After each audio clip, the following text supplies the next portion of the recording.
ಧನಸ್ಸು ರಾಶಿ ಆಧ್ಯಾತ್ಮಿಕವಾಗಿ ಸ್ವಲ್ಪ ಯೋಚನೆಯನ್ನು ಮಾಡಿ ನಮ್ಮ ಜೀವನ ಹೇಗೆ, ನಾವು ಹೇಗೆ ನಡ್ಕೊಳ್ಬೇಕು, ಧರ್ಮ ಕಾರ್ಯ ಅಂದರೆ ಏನು, ಯಾವುದನ್ನು ಯಾವ ಸಮಯಕ್ಕೆ ನಾವು ಮಾಡಬೇಕು, ಬೇರೆಯವರ ಮಾತನ್ನು ಮಾರ್ಗದರ್ಶನವನ್ನು ಹೇಗೆ ಅನುಸರಿಸಬೇಕು, ಈ ಭಾರತ ದೇಶದಲ್ಲಿ ಹುಟ್ಟಿದ್ದಕ್ಕೆ ನಮ್ಮ ಜೀವನವನ್ನು ಹೇಗೆಲ್ಲ ಸಾರ್ಥಕ ಮಾಡಿಕೊಳ್ಳಿಕ್ಕೆ ಅವಕಾಶಗಳಿದೆ, ಇದೆಲ್ಲವನ್ನು ಗಮನಿಸಬೇಕಾದಂಥದ್ದು.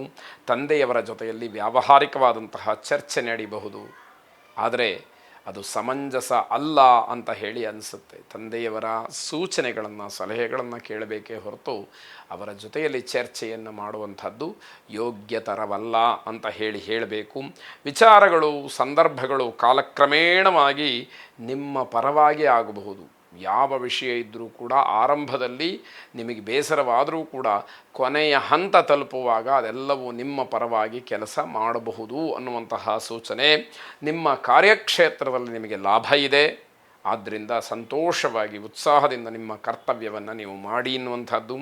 ಉದಾರತೆ ದಾನಶೀಲತೆ ನಿಮ್ಮ ಗೌರವವನ್ನು ಹೆಚ್ಚು ಮಾಡುತ್ತೆ. ನಿಮ್ಮಲ್ಲಿರ್ತಕ್ಕಂತಹ ಧಾರಾಳತನ ಏನಿದೆ ಅಥವಾ ಬೇರೆಯವರಿಗೆ ನಾನು ಕೊಡಬೇಕು ಅನ್ನುವಂತಹ ಭಾವನೆ ಏನಿದೆ ಅದು ನಿಮ್ಮ ಗೌರವಕ್ಕೆ ಇನ್ನೊಂದು ರೂಪವನ್ನು ಕೊಡುವಂಥದ್ದಾಗತ್ತೆ. ದಾಂಪತ್ಯದಲ್ಲಿ ಸ್ವಲ್ಪ ವಾದ ವಿವಾದಗಳು ನಡೆಯುತ್ತೆ. ನಿಮಗೆ ವಿರುದ್ಧವಾದಂತಹ ಮನಸ್ಥಿತಿ ಮನೆಯಲ್ಲಿ ಇದ್ದರೆ ಅದು ಬೇರೆ ರೀತಿಯಲ್ಲಿ ಚರ್ಚೆಗಳು ಆಗುವಂಥದ್ದಿದೆ. ಮಹಾಲಕ್ಷ್ಮಿಯನ್ನು ಪ್ರಾರ್ಥನೆ ಮಾಡಿ, ಈಗ ಸಂಕಲ್ಪ ಮಾಡಿ ಅಥವಾ ನಡ್ಕೊಳ್ತಿರತಕ್ಕಂತಹ ದಾನ ಧರ್ಮ ಉದಾರತೆ ಇನ್ನಷ್ಟು ಮತ್ತಷ್ಟು ಹೆಚ್ಚಾಗಲಿ ಅಂತಕ್ಕಂತಹ ಪ್ರಾರ್ಥನೆ ನಿಮ್ಮದಾಗಿರಲಿ. ಶುಭವಾಗಿ. ಮಕರ ರಾಶಿ, ಮಕ್ಕಳ ಬಗ್ಗೆನೇ ಚಿಂತನೆ ಮಾಡೋದರಿಂದ ನಿಮ್ಮ ಗೌರವಕ್ಕೆ ಧಕ್ಕೆ ಬರ್ಬೋದು. ಎಲ್ಲಿ ಯಾರು ಏನು ಕೇಳಿದರೂ ಕೂಡ ನನ್ನ ಮಗನಿಗೆ ಅದಾಗಬೇಕು, ನನ್ನ ಮಗಳಿಗೆ ಇದಾಗಬೇಕು ಅಂತ ಹೇಳಿ ಬೇರೆಯವರ ಸಹಾಯ ಸಹಕಾರ ಇವೆಲ್ಲವನ್ನು ಪ್ರತಿ ಕ್ಷಣದಲ್ಲೂ ಕೂಡ ಬಯಸ್ತಾ ಇರತಕ್ಕಂಥವ್ರಿಗೆ ಅವಮಾನ ಆಗುವಂತಹ ಸಾಧ್ಯತೆಗಳು ಹೆಚ್ಚಾಗಿರುತ್ತೆ. ಸಾಯಂಕಾಲದ ಹೊತ್ತಿಗೆ ಮಾನಸಿಕವಾಗಿ ತುಂಬ ಬೇಸರಗೊಳ್ತೀರಿ. ಕುಟುಂಬದವರ ಜೊತೆ ಸಮಯವನ್ನು ಕಳೆಯೋದಕ್ಕೆ ಅವಕಾಶಗಳು ಬಹಳ ಕಡಿಮೆ. ಇರುವಂತಹ ಸಮಯ ವ್ಯರ್ಥವಾಗಿ ಹೋಗ್ತಕ್ಕಂಥದ್ದಾಗತ್ತೆ. ಕಾರ್ಯಕ್ರಮಗಳ ಕೆಲಸಗಳ ಮಧ್ಯೆಯೂ ಕೂಡ ಸಮಾಜ ಸೇವೆಯನ್ನು ಮಾಡ್ತಕ್ಕಂತಹ ಅವಕಾಶಗಳು ಬರುತ್ತೆ. ಪ್ರಯತ್ನ ಮಾತ್ರ ನಿಮ್ಮದಾಗಿರಬೇಕು ಅನ್ನುವಂಥದ್ದು. ಮನೆಯಲ್ಲಿ ಶಾಂತಿಯ ವಾತಾವರಣವನ್ನು ಕಾಪಾಡಿಕೊಳ್ಬೇಕು. ಪ್ರಭಾವಿ ವ್ಯಕ್ತಿಗಳ ಪರಿಚಯ ಅಥವಾ ಸಂಪರ್ಕದಿಂದ ಒಂದಷ್ಟು ಲಾಭ ಆಗುವಂಥದ್ದು. ಅವರ ಮಾತು ಮಾರ್ಗದರ್ಶನ, ಅವರಿಂದ ಸಿಗ್ತಕ್ಕಂತಹ ಭರವಸೆ ಅವೆಲ್ಲವೂ ಕೂಡ ಅನುಕೂಲವನ್ನು ತರುತ್ತೆ. ದುರ್ಗಾ ದೇವಿಯನ್ನು ಪ್ರಾರ್ಥನೆ ಮಾಡಿ ಅನುಕೂಲ ಇರುವಂಥವರು ದುರ್ಗಾ ಸಪ್ತಶತಿ ಪಾರಾಯಣವನ್ನು ಮಾಡಿಸ್ಕೊಳ್ಳಿ. ಶುಭವಾಗಿ. ಕುಂಭರಾಶಿ, ಕಟ್ಟಡ ನಿರ್ಮಾಣ ಮಾಡ್ತಕ್ಕಂತಹ ಕಾರ್ಮಿಕರಿಗೆ ಒಂದಷ್ಟು ಸಮಸ್ಯೆ ಆಗ್ತಕ್ಕಂಥದ್ದು. ಸಕಾಲದಲ್ಲಿ ಸಂಬಳ ಸಿಕ್ಕದೇ ಇರುವಂಥದ್ದು ಅಥವಾ ಹಣದ ಅಭಾವವು ಅಥವಾ ಇನ್ನೇನೂ ಕೆಲಸ ಮಾಡುವಾಗ ಆಗತಕ್ಕಂತಹ ಆಘಾತ ಅಪಘಾತಗಳು ನಿಮಗೆ ತೊಂದರೆಗೆ ಕಾರಣವಾಗಬಹುದು. ದೈಹಿಕ ಮತ್ತು ಮಾನಸಿಕವಾದಂತಹ ಒತ್ತಡ ಹೆಚ್ಚಾಗುವಂತಹ ಸಾಧ್ಯತೆ ಕುಂಭರಾಶಿಯವರಿಗೆ. ಧಾರ್ಮಿಕ ವಿಚಾರದಲ್ಲಿ ಯಾವುದೇ ರೀತಿಯ ತಾತ್ಸಾರವನ್ನು ಮಾಡಬೇಡಿ. ಅಂದರೆ ಉತ್ತಮವಾದಂತಹ ಕೆಲಸ, ಧರ್ಮ ಪ್ರವೃತ್ತವಾದಂತಹ ವಿಚಾರಗಳು ಅಥವಾ ಧರ್ಮ ಕಾರ್ಯ ಇವುಗಳನ್ನು ಅವಹೇಳನ ಮಾಡ್ತಕ್ಕಂಥದ್ದು, ತೇಜೋವಧೆ ಮಾಡ್ತಕ್ಕಂಥದ್ದು, ಈ ರೀತಿಯ ತೀರ್ಮಾನಗಳು ಒಳ್ಳೆಯದಲ್ಲ. ಅದನ್ನು ಮಾಡಬೇಡಿ ಅಂತ ಅರ್ಥ.